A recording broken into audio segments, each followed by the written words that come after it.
போதைப்பொருள் கடத்தல் தொடர்பாக சென்னை, மதுரை, கோவை உள்ளிட்ட தமிழ்நாட்டின் 8 இடங்களில் என்ஐஏ அதிகாரிகள் சோதனை நடத்தினர்.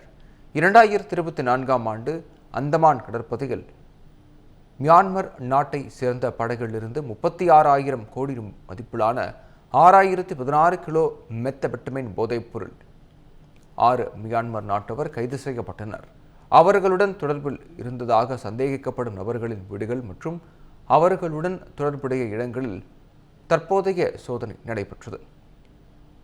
அதன்படி சென்னையில் நந்தனம், வண்ணார்பேட்டை, திருமங்கலம், போரூர் உள்ளிட்ட 6 இடங்களில் சோதனை நடைபெற்று வருகிறது.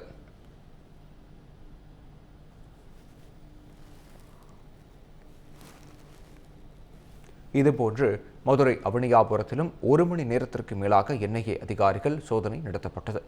போதைப்பொருள் கடத்தல் கும்பலுடன் தமிழ்நாட்டை சேர்ந்தவர்களின் தொடர்பு, அவர்களுக்கிடையேயான பணப்பரிமாற்றங்கள் மற்றும் சர்வதேச போதைப்பொருள் கடத்தல் வலை அமைப்புடன் ஏதேனும் தொடர்பு உள்ளதா என்பது குறித்து சோதனை நடத்தப்பட்டது.